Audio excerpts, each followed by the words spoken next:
할렐루야. 하나님께 영광의 박수를 올려드리겠습니다. 우리 사랑하는 성도님들, 오늘 하나님께서 주신 마태복음 말씀은 마태복음 5장 17절 이하의 말씀입니다. 마태복음 5장 17절 이하의 말씀입니다. 제가 봉독하겠습니다. 내가 율법이나 선지자를 폐하러 온 줄로 생각하지 말라. 폐하러 온 것이 아니요 완전하게 하려 함이라. 이미 제가 설교를 통해서 우리 주 예수 그리스도를 통해서 새 언약의 그 놀라운 은혜는 이미 있었던 언약을 보완하거나 덧붙이거나 업데이트한다, 그런 뜻이 아닙니다. 그래서 이 완전하고 놀라운 새 언약의 은혜 안에 우리가 있다는 뜻은 그리스도와 연합한다는 의미예요.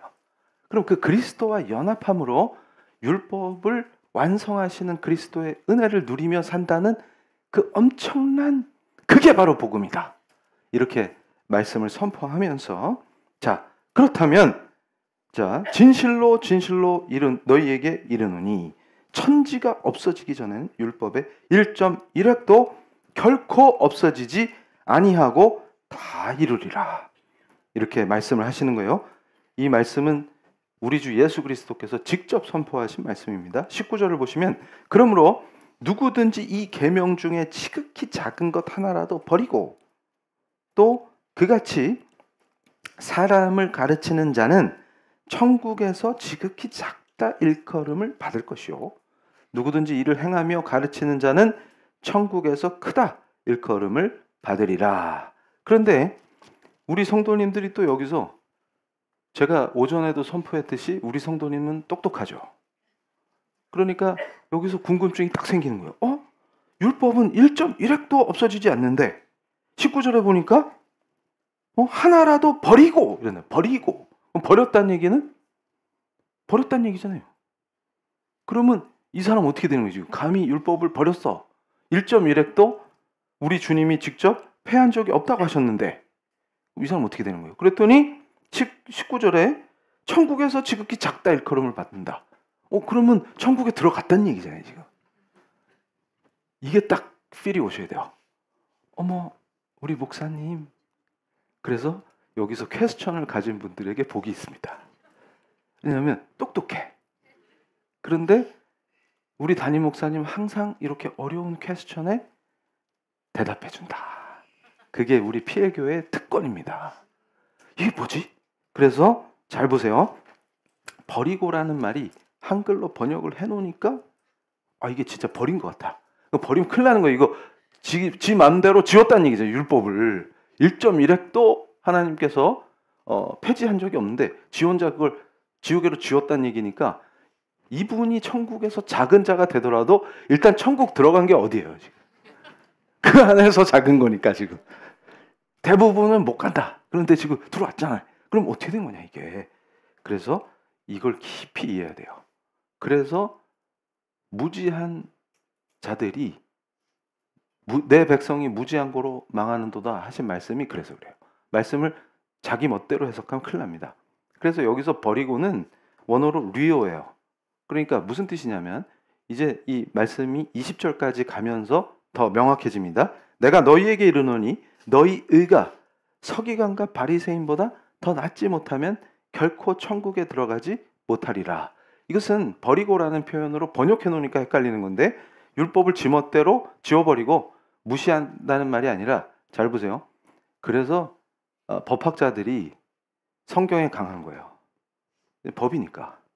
무슨 말이냐면, 자, 법조문이 여러 개 있을 때 같은 레벨의 법률에 속해 있는 조항이더라도 어떤 것은 좀 더 우위에 있느냐, 우선 적용되느냐, 이런 논쟁을 한다 가정해 봅시다. 그럴 때 그런 차등이 있다라고 주장하는 해석이 잘못됐다는 뜻이에요. 너무 어렵나? 그러니까 무슨 말이냐면, 자, 하나님이 주신 하나님의 법들이 쫙 있어요. 조항들이. 근데 그거를 어떻게 적용하느냐, 어떻게 해석하느냐를 두고 지 멋대로 어떤 걸 우선순위에 놓는다든지, 그리고 요 조항은 요 조항 밑으로 들어가야 된다든지, 이렇게 지 멋대로 자의적으로 해석하는 걸 치신 겁니다. 그걸 이해하셔야 돼요. 율법 중에 어떤 걸 버린다는 뜻이 아니라, 그러니까 자, 이 말씀 뭐냐면 그렇다 하더라도 율법을 사랑하고 지키다 보니까 애가 조금 모질라. 그러니까 예를 들어서 나는 율법 폐기론, 걔는 이미 안녕 유황불 뜨거워 이렇게 되는 거고, 그리고 율법주의에 빠져서 또 사람 여럿 잡은 애도 안녕 이렇게 되는 건데, 이 사람은 뭐예요? 지금 율법을 존중하고 제대로 적용하려다 보니까 상태가 조금 안 좋아. 근데 하나님이 보시기에 창조주가 누구예요? 제조자 책임이다. 그러니까 무슨 말이냐면 얘가 상태가 안 좋은 거는 어떤 면에서는 본인 책임도 있지만, 그렇게 상태가 안 좋게 된 거는 창조주는 절대 실수하지 않으십니다. 은혜로 그렇게 됐기 때문에 감안해 주신다. 그러니까 이해가 되시죠? 그래서 천국에는 들어오지만 너는 상태를 개선할 노력을 덜 했구나. 그러니까 어때요? 천국엔 들어왔지만 그 안에서 제일 작은 자다. 그래도 들어온 게 어디냐? 이렇게 이해하시면 돼요. 그러니까 율법 폐기론자하고 율법주의자들은, 그걸 이제 제가 좋아하는 스코틀랜드의 신학자 싱클레어 퍼거슨이 뭐라 그래요? 뱀인데 머리가 둘 달린 괴물. 그래서 그거를 뱀의 신학이라고 불러요. 그러니까 이게 다른 것 같지만 하나에서 나왔다 이게. 무시무시하다. 걔네들은 어디가 있을까요? 그러면 나중에 보면 안녕, 우리가 만날 수가 없어요. 신경 쓸 필요도 없어요. 그렇지만 여기서 지 멋대로 해석한다기보다는 상태가 안 좋아서 자꾸 해석에 문제가 생겨. 그리고 사람들한테 가르칠 때 이게 더 중요한 거야 이런 식으로 그 하나님의 뜻에 조금 벗어나. 그래도 선생 노릇한 게 불쌍하니까 일단 들어온 거예요. 이해가 되시죠? 그럼 우리 사랑하는 성도님들은 지금 이 말씀을 통해서, 마태복음 5장 말씀을 통해서 뭘 생각할 수 있냐면 하늘에서의 상급이 다르구나. 그러니까 모두가 평등하다. 그 평등을 양적 평등이 아닌 거예요. 하나님은 질적으로 누가 나에게 더 충성하느냐, 누가 더 귀염둥이냐, 이걸 따지신다 그래요.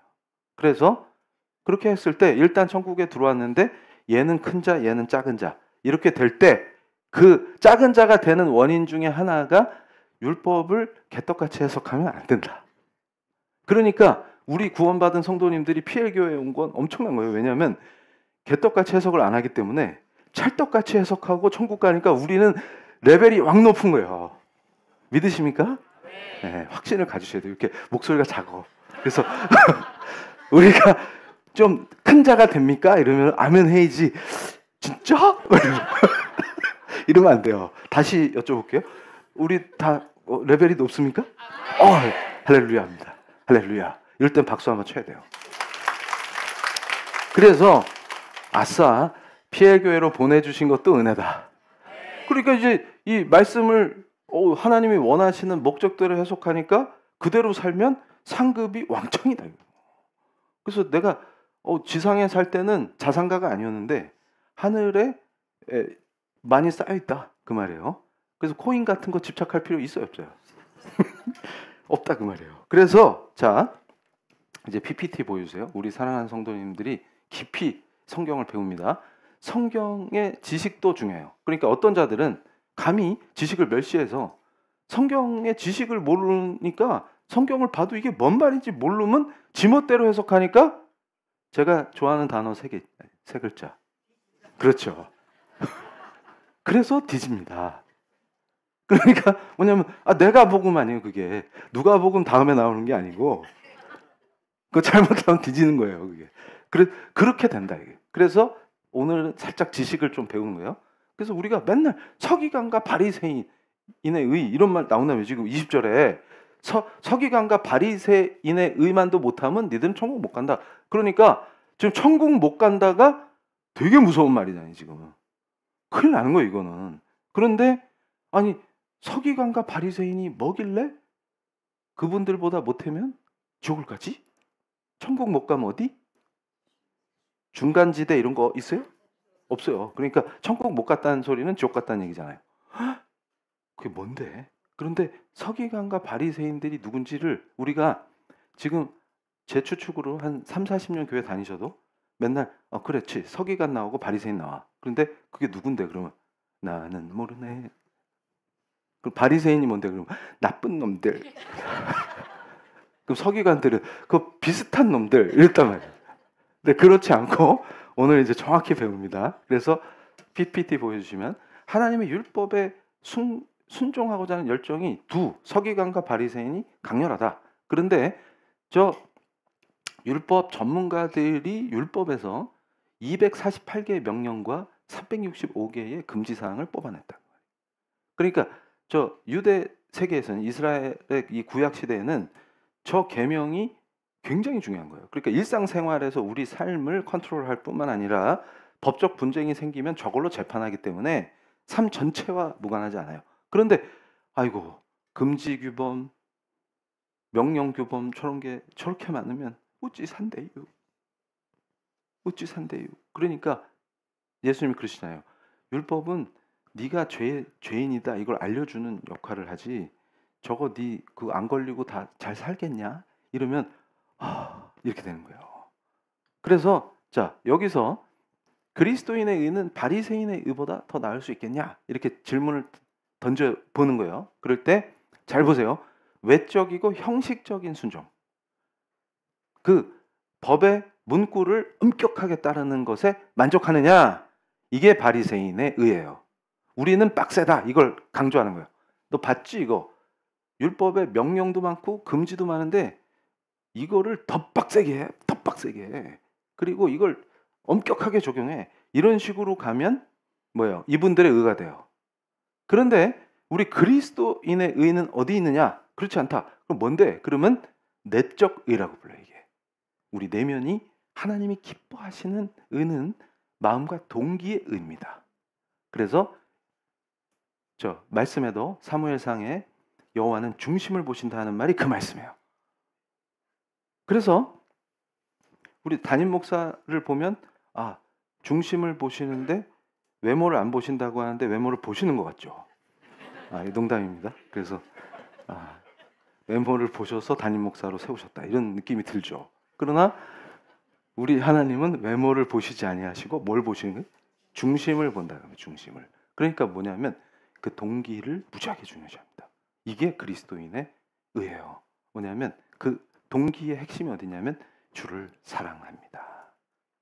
그런데 지금 율법 시대에도 제가 시편의 말씀을 시편 119편 이건 하나님의 법에 대한 말씀이기 때문에 그래서 119 외우기도 좋아. 그래서 위급할 땐 119입니다. 거기 살 길이 나와요. 그렇기 때문에 그 시편 119편 말씀을 깊이 묵상하면 시편 기자가 얼마나 하나님 사랑하는지 알아요. 근데 그게 하나님을 사랑하기 때문에 그의 법을 사랑함을 표현하는 겁니다. 엄청난 은혜예요. 그러니까 무슨 얘기냐면 구약 시대에도 진짜 하나님의 사람들은 하나님을 사랑함으로 율법을 사랑했습니다. 그런데 형식화되고 직업화되고 이런 과정에서 뭐가 떨어지는 거예요? 형식성이 강조되고 그 법을 선포하신 하나님의 뜻이 멸시되기 시작했다. 그걸 예수 그리스도께서 책망하신 겁니다. 예수 그리스도께서 오셨을 때 그때를 제2성전기라고 해요. 그래서 다음 페이지 보여주시면 그러면 예수님의 가르침은 서기관과 바리새인보다 더 큰 의를 요구하신다는 의미는 뭐냐면 바리새인 나오고 사두개파, 에세네파 나와요. 그런데 전에 한번 제가 다뤘는데 나중에 더 깊이 다룰 건데 오늘 할 게 많아갖고 에세네파 그러면은 뭐만 생각하시면 되냐면 금욕주의자들. 그래서 제가 한번 그 청년들 특강할 때 그걸 분류해 줬어요. 교회 안에 에세네파가 있다. 금욕주의자들이 있죠. 에세네파의 특징은 굴에 있어요. 땅굴을 팝니다. 그리고 굴로 들어가요. 그래서 죄 안 짓고 주님 오실 때 짠하고 나타나려고 다 들어가는 거예요. 땅굴로. 그래서 그 안에서 공동체를 만들고 금욕적으로 살아요. 그러면 주님이 오시면 다시 오시면 뭐라고 그러실 것 같아요? 나는 너희를 모른다. 이렇게 되는 거예요. 그리고 이 사람들은 뭐 종말이나 이런 거는 기대해도 정확하게 우리 주 예수 그리스도 안에 있는 분들이 아닌데 유대교의 그 종파 중에 에세네파인데 금욕주의자다 이렇게 생각하면 돼요. 바리새인보다 더 빡세다. 이분들은. 그러니까 지금 제가 한 번 더 말씀드리면 예수님이 맨날 바리새인들 야단치니까 바리새인이 되게 뭐 이상한 사람들인 줄 알아요. 그런데 예수님 오실 당시에 가장 나이스한 사람들 이렇게 기억하시면 돼요. 그래도 경건한 삶을 추구했고 현실에 맞게 율법을 적용하려고 했고, 근데 현실을 떠나서 뭔 짓 해요? SNF하는 굴 파고 들어가고. 그럼 주님이 좀 나와라, 니들이 땅강아지냐 이러면서 슬퍼하신다. 그러니까 지금도 현대교회에 양들을 죽이는 악한 것들이 청년들 데려다가 SNF파 만들어. 그래서 취업 못하면 하지마 이러면서. 그러면 자 보세요. SNF파처럼 순종을 빡세게 하는 걸 말하느냐? 그러니까 아예 일체 사람 안 만나고 굴 파고 들어가서 공동체만 있으면 죄질 일이 없겠네요? 있습니다. 지들끼리 또 져요. 그런데 겉으로 보기에는 엄청 경건해 보이죠. 그런데 중요한 건 뭐냐면 예수님이 요구하시는 거는 깊은 순종이다. 이게 탁 와닿으셔야 돼요. 자, 양적으로 많은 순종, 빡센 순종, 형식적 순종이 아니라 예수 그리스도가 우리에게 요구하신 순종은 깊은 순종입니다. 이게 바리새인과 서기관을 능가하는 의가 되는 거예요. 자, 그래서 이 SNF파를 집어넣은 이유는 뭐냐면, 자, 바리새인하고 서기관보다 더 큰 의를 요구하시면 SNF파가 되라로 오해하기 때문에 그 길로 가서 죽습니다.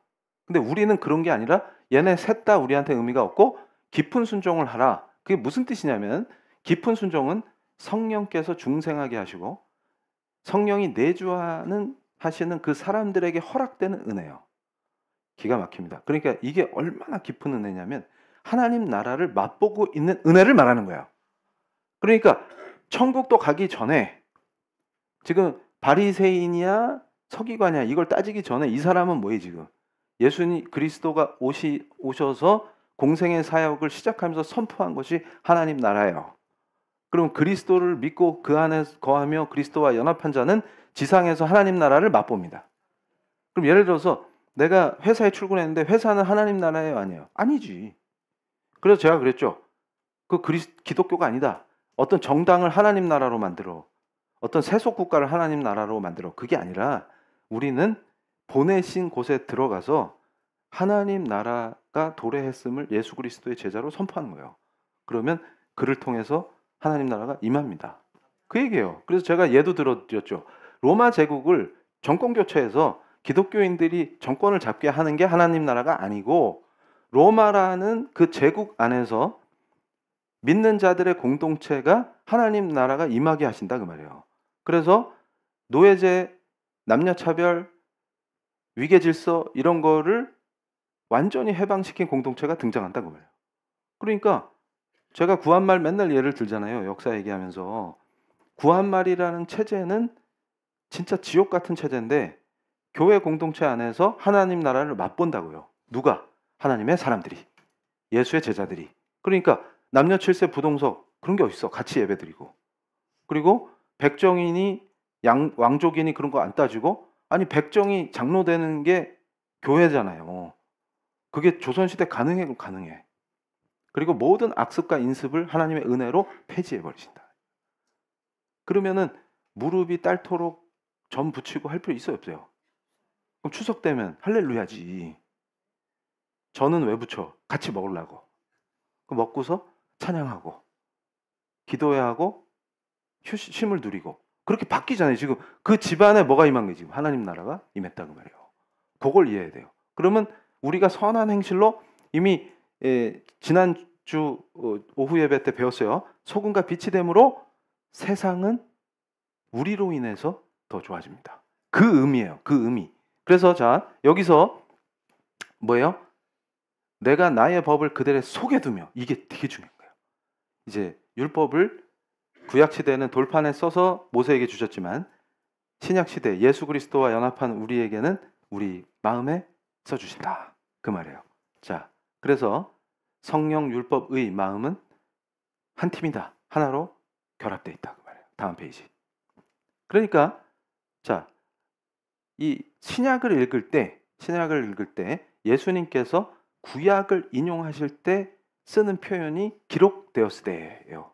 그래서 그게 헬라어로 게그렙타이 이러는데 제가 이거를 네이티브 발음을 들었는데 게그립테 이러더라고요. 그래서 포기했어요. 그냥 나는 게그립타이 이렇게 할래. 이렇게. 어쩔 수 없다. 그 매번 한번 해봤어. 게그립테 이러니까 힘들어. 그래서 그냥 게그립타이 이렇게 하기로 했어요. 근데 이게 뭐냐면 기록되었을 때예요. 그리고 아쿠오 이게 이제 에쿠사테 변형되면 이게 들었으나 이게 의미하는 게 있어요. 그러니까 지금 예수님께서는 율법을 폐하거나 수정하신 게 아니에요. 자, 우리 사랑하는 성도님들 보세요. 27절 보세요. 5장. 또 간음하지 말라 하였다는 것을 너희가 들었으나가 뭐예요? 게그립테가 아니에요. 이게 무슨 말이냐면 게그립테 하면은 안 한대 놓고 또 했어. 집념이 있는 거예요. 원어민을 따라가려는. 그것은 뭐냐면 성경의 권위를 예수께서 인정하신다. 왜냐하면 자신이 말씀이시기 때문에 그래요. 그러니까 구약은 폐기되지 않았다는 것을 그대로 보여주시는 거예요. 그대로 인용하신다. 근데 여기서는 단어가 바뀌었어. 들었으나. 이게 굉장히 중요한 거예요. 쓰여진 그 말씀을 인용하시는 것과 들었다라고 표현하시는 게 달라요. 그 이유가 뭐냐면 자, 간음하지 말라는 계명을 개정하시거나 고친 적이 없다 그 뜻이에요. 근데 들었으나는 뭐예요? 니들이 간음하지 말라 하였다는 것을 들었으나 나는 너희에게 이르노니 음욕을 품고 여자를 보는 자마다 마음에 이미 간음하였느니라. 그러니까 지금 기존 율법보다 훨씬 빡세졌어요. 이게 뭐냐면 내면의 의를 설명하시는 겁니다. 의도와 동기가 훨씬 중요해지는 거예요. 그리고 법을 지키는 목적도 달라집니다. 그래서 이제 29절에 내 오른 눈이 서로 실족하게 하거든 뭐 이러고 나오고 그 다음에 여기 이제 쭉 그 율법에 대한 설명들이 나와요. 이건 제가 이제 아주 깊이 있게 해석할 건데 아마 설교를 들으시면 무릎을 칠 거예요. 아, 이 뜻이었구나. 그러니까 그동안 성경을 잘못 알아서 했던 것들이 다 바로 잡힙니다. 그래서 다시 보여주시면 저 에쿠사테 그러니까 이게 아쿠로 나와요. 헬라 성경에는 이게 뭐냐면 자 법이 글로 쓰여져서 리튼로 쓰여진 성문법이 있단 말이에요. 지금 구약은 성문법이잖아요. 이제 써서 그 백성들에게 주셨단 말이에요. 그럼 그걸 해석해서 적용할 때는 뭐가 필요해요? 해석 단계를 거쳐야 합니다. 그리고 케이스에 적용할 때는 어떻게 적용해야지 하는 게 들어가야 돼요. 그러니까 예를 들어서 간음죄 조항을 적용하려면 간음인지 아닌지 따져봐야 되잖아요. 그럴 때 이건 간음이 아니야 해석할 거 아닙니까? 그리고 어떤 애매모호한 그 상황에서는 이걸 이렇게 해야 돼 저렇게 해야 돼 해석상의 여러 가지 어려움들이 있죠. 근데 그거를 해석하고 적용했던 것들을 구전한다. 그러니까 이 조항을 적용할 때는 이렇게 해 저렇게 해가지고 그걸 뭐라고 불러요? 구전율법이라고 합니다. 그러니까 예수께서는 뭐라고 하냐면 자 너희들이 이 조항을 적용할 때 구전되어 오는 율법 해석과 적용에 관한 소위 일종의 판례법이죠. 그런 걸 내가 다 알고 있어. 그러나 나는 이렇게 선포한다. 이렇게 말씀하시는 거예요. 그러니까 율법을 폐지하거나 개정하시는 게 아니라 완성하신다는 그 의미가 무슨 뜻이냐면 창조주는 입법자이신 동시에 심판자입니다. 그러니까 뭐냐면 니들이 헛짓한 걸 내가 직접 바로잡으마. 내가 이 법을 선포한 이유는 이런 뜻이야. 이렇게 딱 때려버리시는 거예요. 그러면서 바리새인하고 서기관 니들은 빗나갔다. 그걸 딱 선포하시는 거예요. 그래서 이제 딱 우리 사랑하는 성도님들은 한국에서 제일 스마트 성도가 되는 거예요. 이제. 그래서 특히 마태복음 5장은 설왕설래가 많단 말이에요. 그러니까 헛소리하면 이러면서 야 이거는 달라. 우리 목사님이 얘기해줬어. 그 써진 율법은 게그립테. 네. 이건 그게 아니라 들었다고 하시나 들었다고. 구전율법을 말하는 거야. 정신 차려. 이렇게 하면 되게 폼이 나는데 겸손하게만 하면 멋있습니다. 역시 어머 친구들이 놀라는 거예요. 어머 너 어떻게 이렇게 변했어? 너 성경학자 같아. 이렇게 되는 거예요. 자 그래서 다음 페이지. 그래서 자, 이게 예수 그리스도의 직접 표현하신 그 말씀이 얼마나 멋지냐면 쓰여졌다는 사실이 현재도 유효한 권위를 갖는다는 뜻을 그대로 표현하시는 거예요. 그러니까 신약에서 예수께서 직접 구약을 인용하실 때 전부 저 표현을 쓰십니다. 그러니까 뭐예요? 구약은 지금 이 시대에 우리에게도 유효하고 타당한 영원한 도덕법으로 선포되고 있다. 그거를 우리가 반드시 알아야 합니다. 그래서 다음 페이지. 그래서 자, 이제 서기관이 누구냐?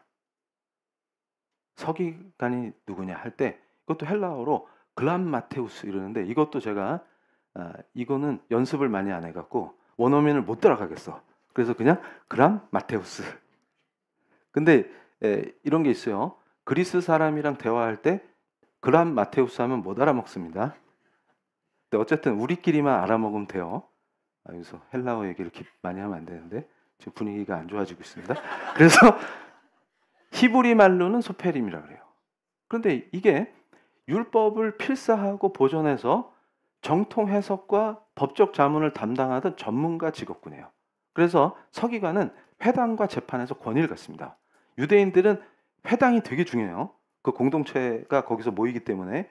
그런데 거기서 굉장히 권위를 갖는 사람이 서기관이에요. 그럼 서기관은 전문 직업을 얘기하는 거고 그 율법을 보존하고 기록하고 하는 역할을 하는 사람이고 바리새인은 종파예요. 제사장 아닙니다. 달라요. 그러니까 자, 바리새인 그러면 평신도들, 제사장 아니에요. 평신도인데 특별히 율법에 정통한 종파다 이렇게 이해하시면 되고 서기관은 뭐냐? 보여주시죠. 전문가요, 직업군이다. 그래서 바벨론에 전부 포로로 잡혀가죠.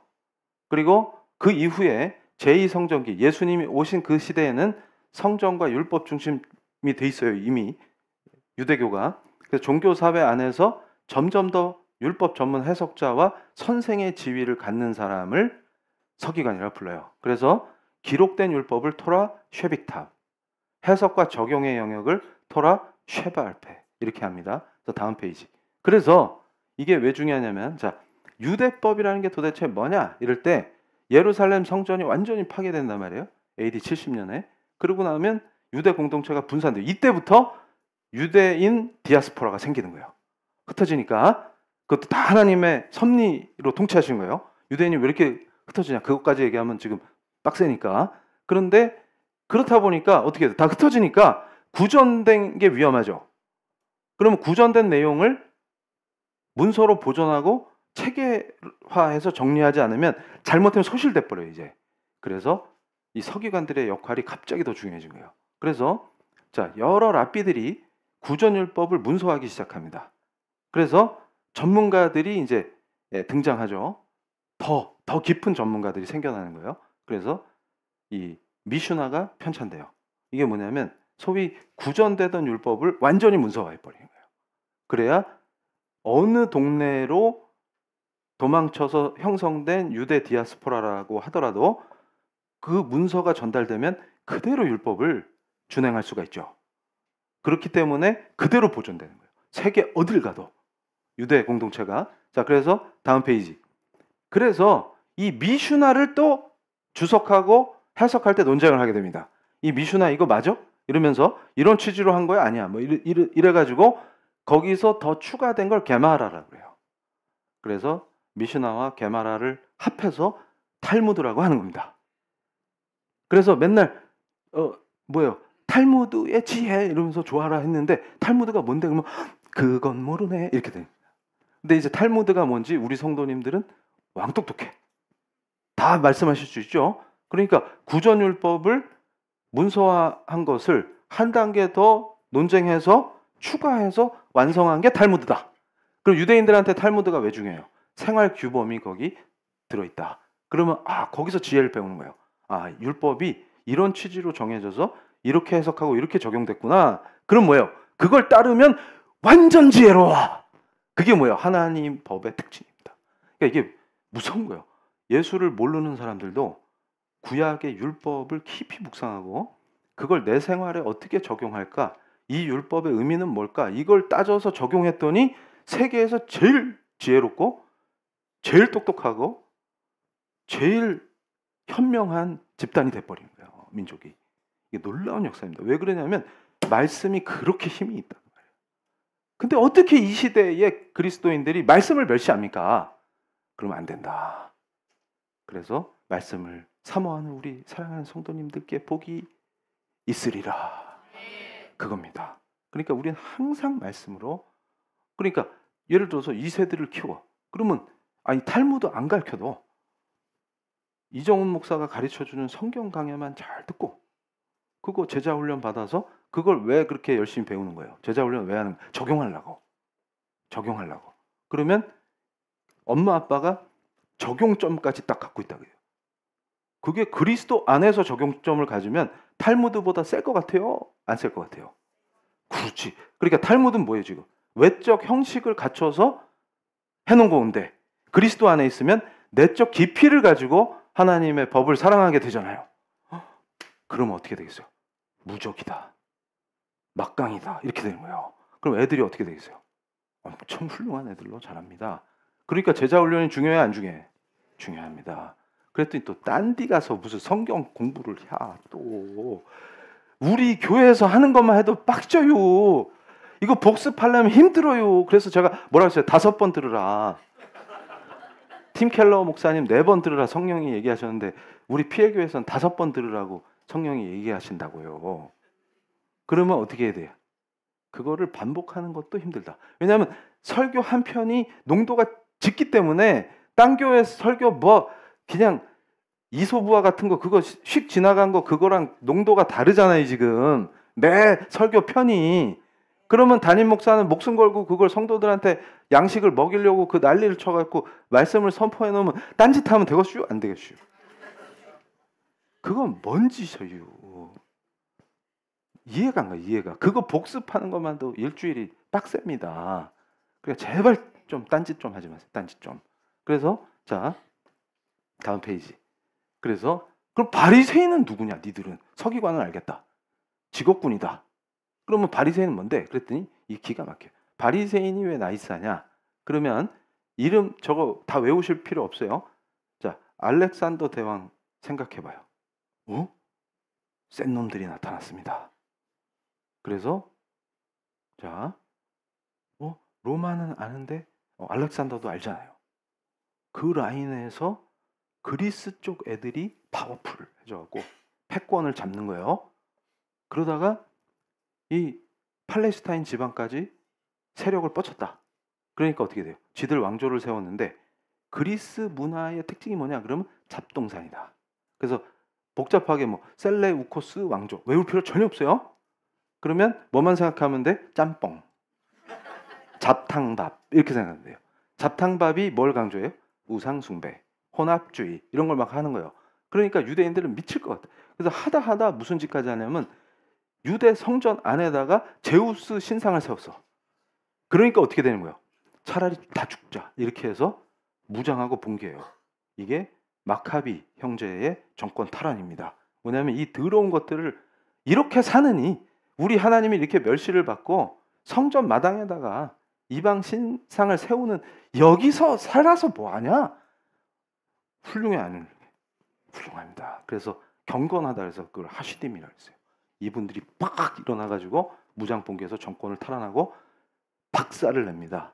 제우스 신상을. 속이 다 싹 시원합니다. 속이 시원해. 그 뒤로 그 전통을 이어오던 사람들 경건하게 율법을 지키며 살자. 제발 더러운 짓 좀 하지 말자. 우상숭배 좀 하지 마. 이러면서 경건을 유지한 종파가 있었으니 그들을 바리새인이라고 부릅니다. 그래서 예수님 오실 당시에 예수님한테 제일 많이 얻어맞은 종파가 바리새. 그런데 알고 봤더니 역사적으로 열나 나이스. 근데 예수님은 왜 바리새만 집중 야단을 치셨을까? 그래서 제가 말씀을 묵상하는 가운데 역사적으로도 설명하는 게 있어요. 뭐냐면 예수님이 특별히 왜 바리새인들을 많이 야단치셨냐? 그거는 가능성 있는 애들을 많이 야단칩니다. 제가 선생으로 20년 가까이 살았기 때문에 아는 거예요. 제가 제자들을 야단을 많이 친 애들은 가능성이 있는 애들이에요. 그런데 항상 웃으면서 그래 왔니? 이러고 잘 가 이러고 레포트 안 내도 괜찮아. 너는 건강하게만 자라다오. 이런 애들은 포기한 거예요. 그래서 너한테 내가 뭘 가르치겠냐. 그냥 건강하게만 자라다오. 이러면 끝나는 거예요. 걔는 늘 웃어요. 그러니까 걔들은 졸업하면서 우리 교수님 너무 좋아요. 포기한 거예요. 근데 맨날 혼난 애들은 어떻게 해서든지 사람 만들어 보겠다는 거예요. 가능성이 있다는 거예요. 그래서 바리새인들은 나이스하다. 그렇게 일단 기억을 하시면서 자, 그래서 이게 어떻게 된 거냐? 다음 페이지. 주로 율법학자와 이 길로 가는 거예요. 평신도인데 율법 전문가예요. 그래서 지금으로 치면 변호사 같은 역할을 유대 사회에서 하게 됩니다. 그거예요. 제사장은 아닌데 율법의 정통함으로 모든 법 해석이나 법 적용 이런 게 가능하니까 법적인 문제 생기면 바리새인들 중에 율법학자들로 권위 있는 사람들한테 상담을 받고 그리고 그 제가 이혼 얘기할 때 설명해 드렸던 예로 들었던 대표적인 학파가 힐렐 학파가 있고 샴마이 학파가 있어요. 그러니까 예를 들어서 샴마이 계열로 해석하면 이거 이혼이 성립돼 안 돼. 힐렐이 볼 땐 이거 이혼이 돼 안 돼. 이렇게 간다 그 말이에요. 법정에서 유대 법정에서 그렇기 때문에 바리새인들이 무지하게 중요합니다. 그래서 그 스승 밑에서 그 계보가 쫙 나오기 때문에 이쪽 계열은 율법을 이렇게 해석하고 저쪽 계열은 저렇게 해석하기 때문에 그래서 법학 전공한 사람들은 금방 이해가 되는 게 이게 다수설, 소수설, 판례. 괜히 얘기했다. 그것처럼 이 사람들이 율법을 해석하는 라인을 만들어 놨습니다. 그래서 서로 또 막 논쟁하고 그러면 이쪽이 세. 그러면 누구 밑에서 그러니까 바울이 있었던 가멜리엘은 엄청난 권위자였어요. 그래서 바울이 야 나보고 율법 무시한다고? 내가 가멜리엘 제자야. 그렇게 얘기하는 거예요. 니들 까불지 마. 니네 어디서 배운지 알아? 니들 그 유대 서당 출신 아니야? 그 어디 저기 이름도 없는 저기 어디 경상도 꼴짜기에 그 에헴하는 할아버지 밑에서 배운 거 아니야? 나는 가멜리엘 밑에서 배웠어. 이러면 이때 바리새인들이 진짜야? 뭐 이렇게 되는 거예요. 셌다 그 말이에요. 정통 율법학자다 바울은. 그러니까 신약을 쓰게 하신 거예요. 그러니까 글을 들어서 쓰신 거예요. 그래서 잘 보세요. 그러다 보니까 어떻게 돼? 성전 파괴 후에 바리새인들의 해석 전통이 그게 지금 현대 유대교의 랍비 유대교의 전통이 이때 생기는 거예요. 그래서 유대교 공동체를 보면 랍비 중심의 유대교죠. 회당과 랍비. 그게 바리새인의 전통이 그대로 현대 유대교까지 이어지는 겁니다. 자, 다음 페이지. 그래서 자, 이거 무지하게 재밌어요. 율법의 참된 의미가 무엇이냐 할 때 이제 제가 다 다룰 거니까 오늘은 맛만 보는 거예요. 자, 6가지 예를 한번 들어봅시다 할 때 살인과 분노에 관한 예수님의 말씀 선포는 살인하지 말라 이 계명은 원래 예수님께서 창조주로서 법을 선포하실 때 네 마음의 분노까지 다뤄라 그 뜻이었다. 살인만 안 하면 돼. 이게 아니고 그러니까 예를 들어서 누구 어떤 형제를 그 멍멍이 친구의 동생 같은 삐삐삐 뭐 이러면 막 분노를 표출했단 말이에요. 그러면 너 이 계명을 지켜라. 하나님이 이 계명을 정하신 뜻을 살펴라. 이러면 살인 안 했는데요? 이러면 그게 아니라 네 마음의 분노를 봐. 그리고서 명예훼손하고 그러면 인격살인이잖아요. 그것까지 다 포함해서 너 그거 정신 차려. 이런 뜻이다 그 말이에요. 그래서 자 다시 보여주시면 간음과 정욕 이것도 마음의 정욕까지 포함한다. 그러니까 그 동기가 무엇이냐. 다음 페이지. 그래서 이혼 이거 제가 집중적으로 설명한 이유가 있어요. 왜냐하면 이 현대 크리스찬들에게 성경이 가르치는 법 그대로 이게 적용이 돼야 되는데 이게 뭐 엉망개판이 돼가지고 성도들을 올감해서 죽여요. 제가 깜짝 놀랐어요. 아니 믿기 전에도 제가 성경 연구를 했단 말이에요. 특히 법학자니까 유대법을 연구하다가 구약에도 이혼을 할 수 있는 조건들이 나오고 실제로 이혼 증서를 써준단 말이에요. 그런데 어떤 그 바보 같은 목회자들이 막 가스라이팅을 하는 거야. 그럼 또 제가 이렇게 선포하면 또 이정원 목사는 쉽게 이혼하라고 가르친다. 또 이러겠지. 그 입술에 화가 있을지어다. 그 말이 아니잖아요, 지금. 그러니까 그 정도로 무식하다. 그 정도로. 그래서 제가 선포하는 게 그거예요. 지금 16세기에 그 라틴어 몰라가지고 바보짓 해가지고 성도들 다 미신에 빠뜨렸던 그 사제들 수준이다 그 말이에요. 그러니까 우리가 개혁 대상이에요 지금. 우리 피엘교회가 아니라 바보짓 하고 있는. 그러니까 16세기의 그 바보 사제들이 성도들 다 미신으로 빠뜨린 이유가 뭐예요? 쥐들이 성경을 못 읽어요. 그러니까 엉뚱한 짓 시키는 거예요. 그런데 지금 현대에도 뭐예요? 절대로 이혼하지 말라고 알코올 중독 가정, 뭐 완전 성 중독 가정, 막 그 범죄자 가정.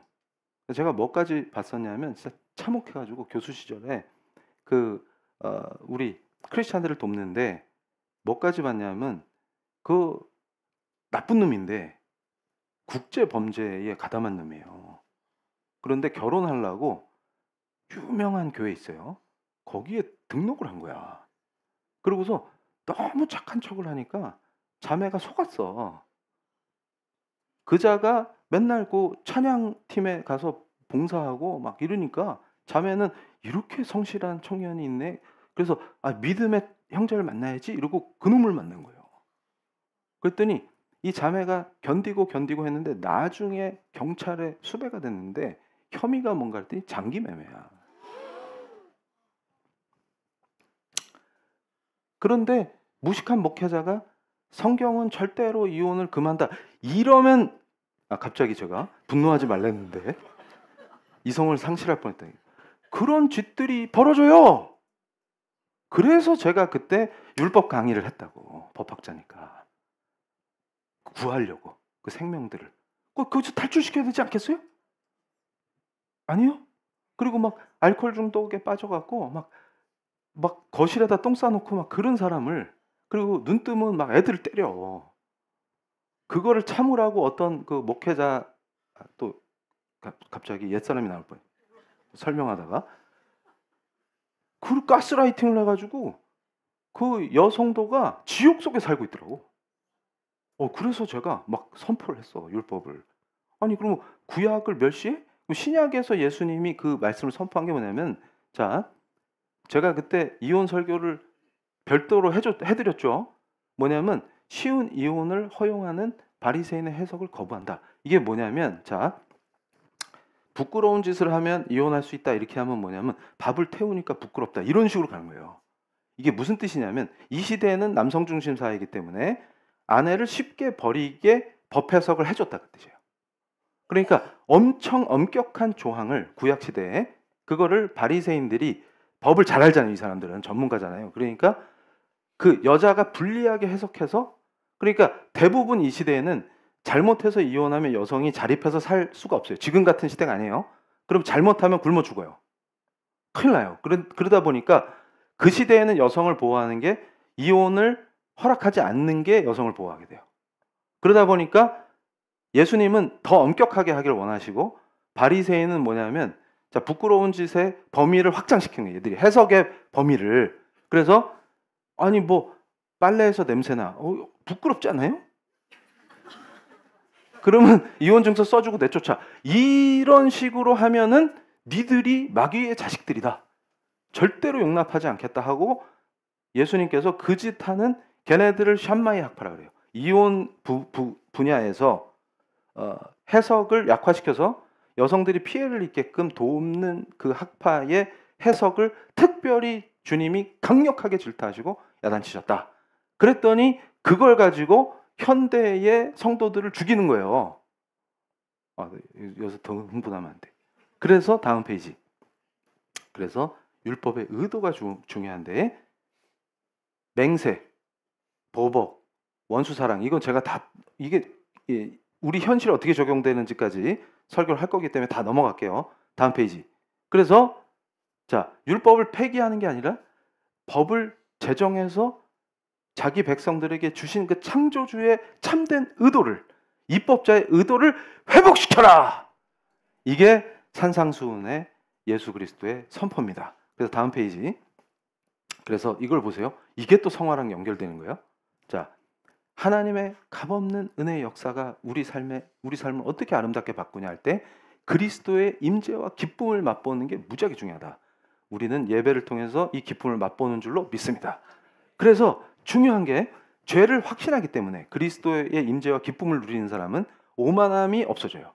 그렇지만 동시에 예수가 주시는 자신감을 회복합니다. 그래서 제가 제일 좋아하는 표현인데, 현대인들이 고통받는 것 중에 다른 사람들이 당신을 어떻게 보는지에 대해 덜 걱정합니다. 그러니까 우리 사랑하는 성도님들이 요것만 은혜로 회복돼도 엄청 인생이 바뀌어요. 그게 무슨 뜻이냐면, 자, 마태복음 16장 24절입니다. 이에 예수께서 제자들에게 이르시되 누구든지 나를 따라오려거든 자기를 부인하고 자기 십자가를 지고 나를 따를 것이니라. 이 말씀이 선포됐단 말이에요. 이게 주님이 하신 말씀이 핵심이 어디냐면, 자, 왜 회개를 못했냐? 제가 그 약물 중독, 코카인 중독 그 여성 사례를 들어드렸죠. 그때 그 여성이 회개 못한 게 교만과 자아 때문이다. 그런데 잘 보세요. 이 말씀의 중요한 문제는 내가 나를 부인하면 부정당하는 것 같은 고통에 빠져요. 예수를 모르면 그렇습니다. 그러니까 예를 들어서 제가 20대에 조계종에서 누렸던 것, 그리고 거기서 성취했던 것, 이런 것들을 회심하면 다 부정해야 되잖아요. 그러면 내 자아를 구성하고 있던 한 부분을 완전히 지워버려야 돼요. 그럴 때 그게 두렵냐? 이렇게 묻는 거예요. 그러니까 자, 많은 크리스찬들이 무너지는 이유가 어디냐면, 왜 회개도 못하냐? 그러면 예를 들어서 이단에서 있었던 시간을 지워버려야 돼요. 그런데 그걸 이단이라고 인정하는 순간 자기 청춘이 부정당하는 것 같잖아요. 그러면 그걸 붙들어요. 그리고 합리화시켜요. 그게 아니고 여기는 뭐 어쩌고 이렇게 가요. 그럼 죽는다고 말이에요. 그러니까 주님이 뭐라 그러셨어요? 너를 부정하라. 예수 그리스도 앞에서 내 자아를 못 박았는데 붙들고 있을 게 뭐가 있냐? 그걸 물어보는 거예요, 지금. 그러니까 그리스도와 연합하려면 십자가 앞에서의 항복이 전제 조건이다. 그래야 나를 살리기 위한 짓을, 자, 내면의 동기가 중요하다고 했어요. 지금 네 기도가 진실되게 네 자신을 부정하고 네 자아를 못 받고 하나님께 은혜를 구하는 기도를 하는 것이냐? 그러려면 회개가 나와요. 회개가 나와요. 그러니까 내가 조계종에 있을 땐 뭐를 획득한 사람인데, 이게 아니라 거꾸로 내 과거를 부정하면서 깊은 회개로 들어갑니다. 우상 숭배했던 시간을 회개하지 자랑하지 않아요. 간증하는 이유는 하나님의 영광을 위한 거예요. 그렇게 되면 어떻게 돼요? 그 회개를 받으시고 거기에 엄청난 은혜가 부어진다는 거예요. 그러면 어떻게 돼요? 다른 사람이 나를 어떻게 보는가가 별로 상관없는 굉장히 담대한 사람이 돼요. 그러나 교만하지 않고 겸손해집니다. 이 상태가 뭐예요? 그리스도와 연합한 사람의 강점이에요. 그래서 자, 다음 페이지. 이게 굉장히 중요한 건데, 그리스도와 연합을 강조하는 이유가 거기 있어요. 연합된 자는 무례하지 않습니다. 교만하지 않습니다. 왜 과거를 부정하지 못하냐? 그리고 내 자아가 살아남아서 끝까지 그걸 변호하기 위해서 애쓰냐? 오히려 주님 앞에서 감출 게 뭐가 있어요? 근데도 그리스도 십자가 앞에서조차 자기를 방어하고 있다. 그럼 끝나는 거예요. 은혜가 부어질 수가 없어요. 그래서 은혜를 누가 맡고 있느냐? 하나님이 주시기 싫은 것이냐? 아니면 네 자신이 은혜를 거부하고 있는 것이냐? 할 때 진실됨은 은혜를 거부하고 있다는 거예요. 그때 자기를 완전히 부인할 때, 그리고 십자가를 지고 따르겠습니다 결단할 때 주께서 거기에 엄청난 은혜와 능력과 평강과 그 문제를 해결하시는 것과, 그래서 제가 기도할 때 뭐라 그랬어요? 환란의 강을 주님이 얻고 건너버리신다. 그 은혜의 역사가 내 인생에서 펼쳐지는 거예요. 부인할 때, 그때 예수가 나와 연합합니다. 그리스도가. 근데 내가 끝까지 힘줄같이 버티면서 그걸 지키고자 할 때 주님이 역사하시고 싶으셔도 역사하실 수가 없어요. 그래서 자, 다음 페이지. 그래서 이게 퍼거슨이 한 말입니다. 기가 막혀요. 자, 율법 폐기주의에 빠진 사람. 이 사람은 답이 없어요. 왜냐하면 도덕 폐기론이 되는 거예요. 그러니까 무슨 짓을 해도 주님이 이미 모든 죄를 감당하셨으니까 괜찮아. 이렇게 살면 어떻게 돼요? 죄 짓는 게 양심에 찔림도 없고 뭐 다 해결하셨잖아요. 이렇게 가는 자들에게 퍼거슨이 뭐라 그러냐면, 당신은 법 아래 있습니다. 이걸 가르치는 게 아니라 거꾸로 뭐라 그러는 거예요? 당신은 은혜를 멸시하고. 그러니까 이거는 예수의 은혜를 고백하는 게 아니라 예수가 주신 은혜를 멸시하고 복음 안에서 하나님의 은혜가 어떻게 작동하는지를 전혀 모르고 있습니다. 이렇게 답해 줄 수 있다는 거예요. 그러니까 지금 신약의 새 언약의 놀라운 은혜는 바로 우리가 은혜를 멸시하는 것이 아니요 그리스도와 연합함으로 그의 은혜와 사랑으로 죄를 이기고 성화되는 과정에서 더욱더 예수 그리스도를 찬양 경배하게 되는 그 놀라운 구원의 역사입니다. 그래서 이제 정리합니다. 자, 우리가 율법을 지키는 것은 우리의 신랑 대신 예수 그리스도와의 결혼에서 비롯된 열매다. 이렇게 표현한 것은 뭐냐면 사랑이다 그 말이에요. 사랑이다. 그래서 사랑하기 때문에 주의 말씀에 순종하게 되는 그 놀라운 은혜를 설명하는 거예요. 법이라서 지키는 게 아니라 이제 바리새인 같이 법을 잘 알아서 법망을 피해가거나 법을 지키고자 그 법을 공부하는 자가 아니라 예수 그리스도를 사랑함으로 그 법이 내 마음에 닿을 때 양심에 찔림이 오고 정결해진 양심으로 예배를 드림으로 그 안에서 성령께서 회복시키시고 은혜를 부어주셔서 예수 그리스도가 합당하게 기뻐하시는 자리로 인도하신다고 해요. 세우시고 키우신다. 이게 성화다. 그래서 다음 페이지. 그래서 온전한 그리스도라고 하는 저 의미가 굉장히 중요합니다. 온전한 그리스도를 누리는 것이 참 크리스찬이다. 자, 다음 페이지. 그래서 오직 은혜다 할 때 이 은혜가 싸구려 값싼 은혜가 있고 비싼 은혜가 있다. 보네포 목사가 한 얘기예요. 그래서 저게 제자도의 대가다. 제자도에는 값이 있다. 비싸다. 그 말이에요. 자, 다음 페이지. 그게 무슨 뜻이냐면 자, 값싼 은혜는 회개도 희생도 십자가도 요구하지 않는 은혜입니다. 그래서 이들은 율법 폐기론적 태도로 죄에 대한 회개 없이 용서만을 갈구하는 거예요. 그리고 이미 죄를 사면받았으니까 멋대로 방종하게 살아도 주님이 다 담당했으니까 내 책임이 아니오. 그러면서 귀신의 장난이니까 또 내 책임이 아니오. 이런 식으로 가르쳐서 죽게 만들고 또 하나는 뭐예요? 자, 그리스도를 따르도록 부르기 때문에 값비싸다. 그러니까 우리가 값을 치렀기 때문에 비싸다는 뜻이 아니에요. 그 그리스도가 너무나도 크고 너무나도 거룩하고 너무나도 완전한 하나님이시기 때문에 그의 희생이 절대로 싸구려가 아니다. 그러니까 나를 위한 그 희생을 멸시하지 말라. 그 말이에요. 그러면 결론이 어떻게 됩니까? 그것은 우리의 생명을 요구하십니다. 예수님은. 그래서 우리가 제자 훈련 받을 때 넘버 원이 뭐냐면 제자가 된다는 것은 예수께 내 생명을 드리는 거예요.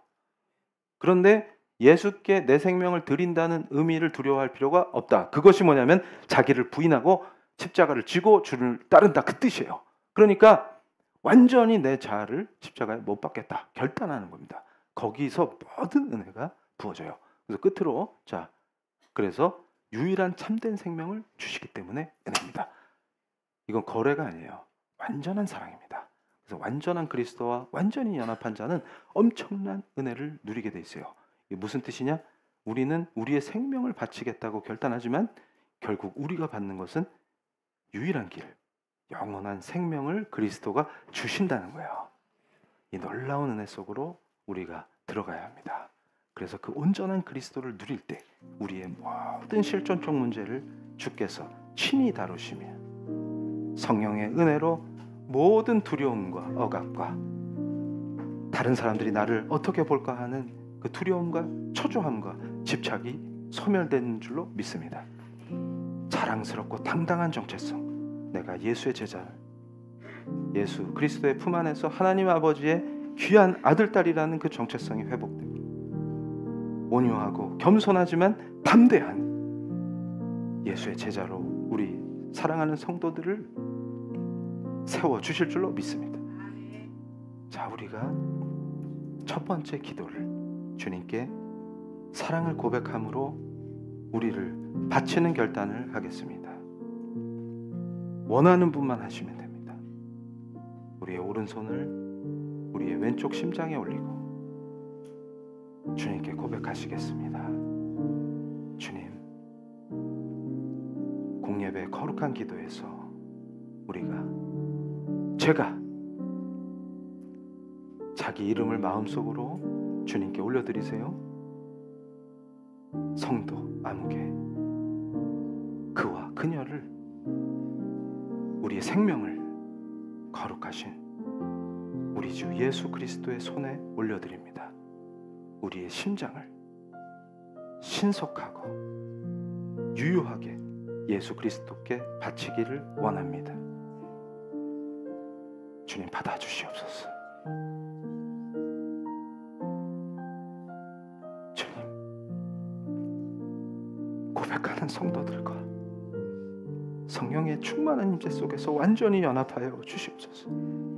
그리스도가 약속하신 그 온전하고 유일한 영원한 생명을 지금 주님께 생명을 드리는 고백을 한 성도들에게 인쳐 주시옵소서. 하나님, 주님 앞에 결단한 하나님의 아들, 딸들을 예수 그리스도께서 친히 돌보시며 우리가 인생에서 고난의 강과 환난의 강을 만날 때 예수 그리스도의 그 든든하고 따뜻한 등에 업혀 친히 우리를 얻고 건너실 줄로 믿습니다. 우리의 믿음을 더욱 견고케 하여 주시옵소서. 흔들리지 않는 반석이신 우리 주님, 하나님을 향한 사랑과 그 거룩한 약속이, 그 언약이 우리의 모든 인생을 다스리게 하시며 우리가 예수 안에서 예수와 연합함으로 반석 되신 예수 위에 세워지게 하여 주시옵소서. 주님, 우리가 주님 부르고 기도할 때 지금 주님 앞에 자신의 생명을 바치고자 서약한 우리 성도들에게 특별한 은혜를 허락하여 주시옵소서. 우리 성도들의 평생을 그리스도와 연합하는 영광을 보여주실 줄로 믿습니다. 지금 이 자리에서 간절히 연합된 그리스도의 능력과 영광에 힘입어 그의 이름으로 기도드릴 때 우리의 영원한 대제사장 되시는 예수 그리스도께서 친히 그 문제를 다루시며 응답하실 줄로 믿습니다. 확신과 간절함을 가지고 기도할 때 성도 각자가 주님 앞에 올려드리는 그 기도가 주님의 온전한 사랑과 성령 충만한 가운데 우리 성도들의 심령을 다루시는 그 깊은 은혜 속에서 그 내면과 동기와 중심이 변화된 예수 그리스도의 제자로 우리 성도들을 세워 주시옵소서. 이제 우리 사랑하는 성도님들 성령의 감동 속에서 주님 부르고 기도하실 때 주님께 간구하고 의탁하는 그 기도가 반드시 응답받을 줄로 믿습니다. 성도 각자가 품고 있는 그 기도를 주님 부르시고 뜨겁게 주님께 올려드리겠습니다. 주님 부르시겠습니다. 주여! 오 하나님, 예수 그리스도와 연합하는 이 참 자유와 기쁨을 허락하시니 감사합니다.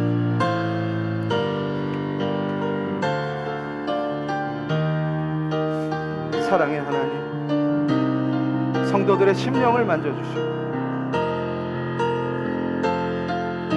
그 내면의 깊은 은혜로 하나님 기뻐하시는 그 깊은 순종의 길로 예수 그리스도를 사랑함으로 그 무엇과도 바꿀 수 없는 우리 주님을 사랑함으로 세상 낙과 세상의 더러운 모든 유혹과 죄를 경멸하며 하나님이 주신 법을 돌판이 아니라 우리 심령에 새김, 심령에 새겨주신 그 법을 따르며 주님을 높이며 그리스도의 영광을 위해 살기를 결단한 우리 성도들 특별한 은혜를 부어 주시옵소서. 날마다 그리스도와 연합하는 특권을 누리게 하시며 두렵고 힘들 때 무릎 꿇은 그 자리에서 예수의 능력이 나타나게 하시며 예수가 품에 안으심으로 그리스도와 연합된 자의 그 놀라운 은혜와 은총을 현실에서 누리게 하여 주시옵소서. 우리 성도들의 앞을 가로막는 환난과 고난의 강들이, 하나님이 허락하신 시험의 순간들이 주께서 친히 그 따뜻하고 넓은 등에 업히어 강을 건너는 그 놀라운 은혜를 예수 그리스도의 따뜻한 품에서 그 따뜻한 주님의 체온을 느끼고 우리가 어려운 시간을 견디며 시험을 능히 이겨내며 하나님께 우리의 삶을 산 제물로 바치게 하여 주시옵소서. 자, 우리 사랑하는 성도님들, 성령께서 기뻐하시고 충만한 가운데에서 우리가 한 번 더 기도할 때 지금 주시는 감동이 있습니다. 우리 성도들을 자유치 못하게 하는 것이 무엇이냐? 하나님이 사랑하여 택하신 성도들이, 하나님이 택하신 그 아들, 딸이 그리스도 안에서 하나님 아버지를 감히 아버지라 부를 수 있는 그 놀라운 특권을 허락받은 우리가 무엇이 두렵고 무엇이 장애가 되며 무엇이 결박이 되고 올무가 됩니까? 지금 성령 하나님께서 친히 우리 성도들에게 묻고 계신 줄로 믿습니다. 너를 자유치 못하게 하는 것이 무엇이냐? 너를 결박하는 것이 무엇이냐? 주님께 토해내며 주님께 간구하며 우리 성도들의 결박을 풀어주실 줄로 믿습니다. 지금 이 거룩한 공예배의 기도 속에서 우리 성도를 결박하는 것은, 악한 것은 풀어줄지어다. 자유할지어다. 주님 감사합니다. 주님 부르고 기도하실 때 우리 성도를 자유치 못하게 했던 그 악한 것들, 상처와 아픔들, 그것이 무엇이든 간에 두려움이든 긴장감이든 아니면 잘못된 선택의 결과 때문에 채무에 묶여있던 그 모든 결박이 그리스도의 도우심으로 완전히 풀어지며 이제 새로운 길이 보이기 시작하면 눈앞에 새 길이 열리게 하시며 갈증으로, 타는 갈증으로 죽을 것 같은 순간에 그 순간 무릎 꿇고 주님께 기도할 때 그 자리에서 오아시스가 터져 나오는 것을 보게 하실 줄로 믿습니다. 사막에 물길을 내시는 내 하나님이, 야곱의 하나님이 나의 하나님이실 줄 믿습니다. 주님, 우리가 하나님의 자녀된 권세를 누리게 하시며 그리스도와 완전히 연합한 가운데에서 모든 악한 결박이 풀어지게 하시며 자유와 생명과 은혜와 평강과 희락을 회복시켜 주실 줄로 믿습니다. 주님 부르실 때 각자의 마음속에 감동으로 알게 하신 결박을 완전히 풀어버리는 강력한 기도로 우리 주 예수 그리스도와 연합한 그 놀라운 성령 하나님의 도우심과 역사하심을 우리 성도들의 삶에서 펼쳐지게 하여 주시옵소서. 우리 성도들의 삶이 통쾌한 희원의 대로가 될지어다. 주님 부르시겠습니다. 주여! 하나님 감사합니다. 역사하여 주시옵소서. 지체들 각자의 간절한 기도를 들으시 자유를 주시옵소서. 하나님의 품 안에서 평강을 누리게 하시고 우울한 감정을 이기게 하시며 우울한 감정이 우리 성도들을 다스리지 못하게 하시고 하나님이 주신 하늘의 희락이 임하게 하여 주시옵소서. 그 각자의 머리 위에 성령의 인치심과 도우심, 간절한 기도 속에서 결박이 풀어지게 하시고 하나님 다루어 주시옵소서. 다루어 주시옵소서. 우울한 감정이 우리 성도들을 다스리지 못하게 하시고 감정의 장난을 예수의 능력으로 다스리게 하시고 성령의 도우심으로 이기고 극복하게 하시고 하늘의 희락이 임하게 하시고 담대한 믿음이 부어지게 하소서. 우리 성도들을 자유와 은혜의 길로 인도하여 주시옵소서. 폭포수와 같이 부어주시니 사랑의 은혜를 맛보게 하시고 우리의 자아를 완전히 십자가에 못 박게 하시고 더 큰 예수 그리스도의 품 안으로 들어가 안기고 주의 도우심과 사랑을 누리며 주께서 언약하신 새 언약의 놀라운 역사가 은혜와 사랑이 파도와 같이 밀려 들어오게 하시고 우리 성도들의 모든 삶이 온전한 그리스도와 연합하는 영광을 보게 하여 주시옵소서. 오 하나님 감사합니다. 오 주님 감사합니다. 오 하나님 감사합니다. 다루어 주시옵소서. 풀어 주시옵소서. 간절한 기도에 응답하여 주시옵소서.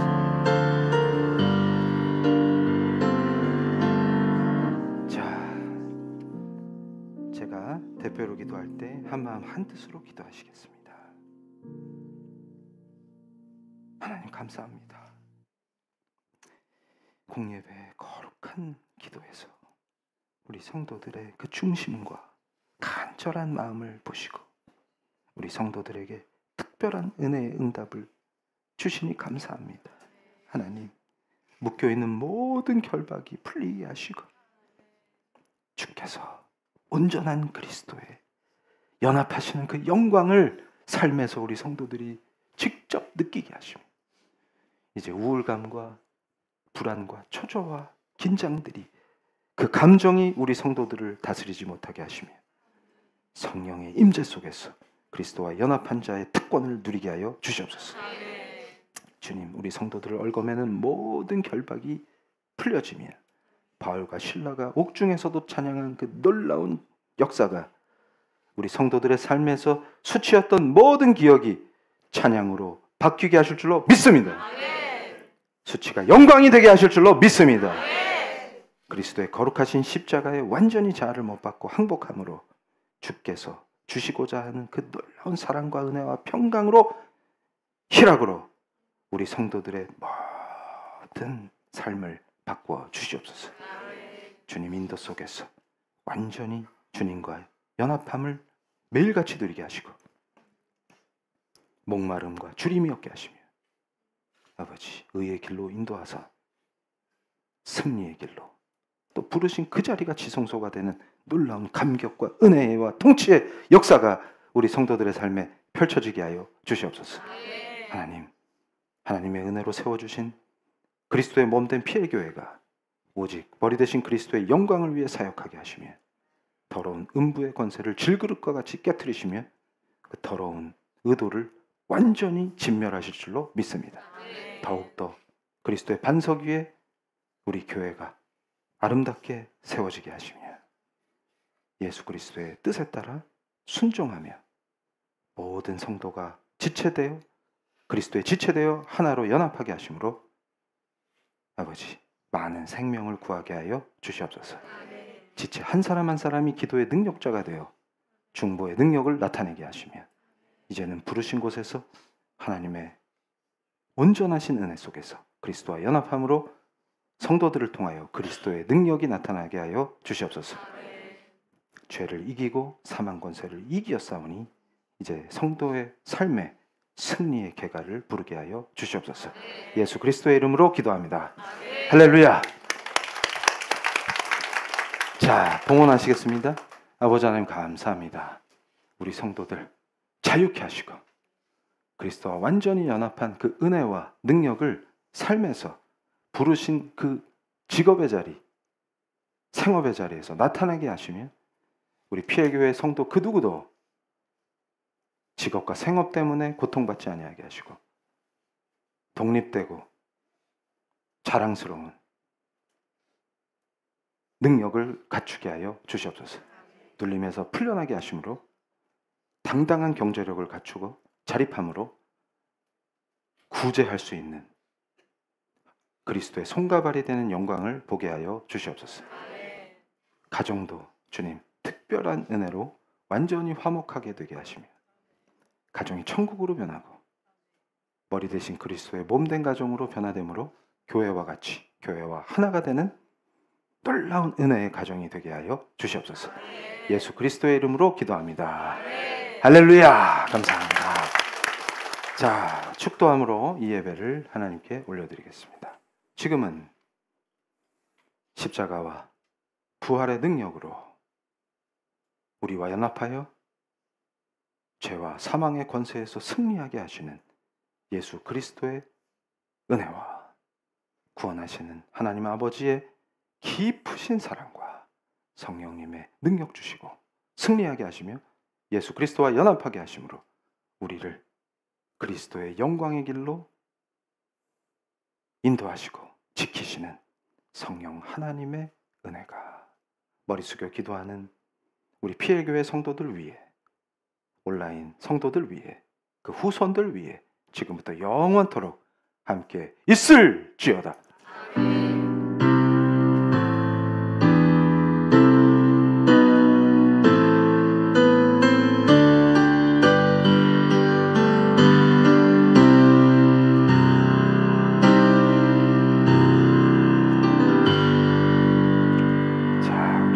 성도님들, 행복한 또 새로운 날이 시작되면 완전히 승리하시고 그리스도와 연합하는 은혜를 누리시고 목요 예배 때 가급적이 아니라 출석하셔서 은혜를 누리시고 말씀을 선포되는 말씀을 심령에 새기심으로 놀라운 은혜를 누리시기 바랍니다. 승리하시기를 예수님의 이름으로 축복합니다. 할렐루야. 목요일에 뵙겠습니다.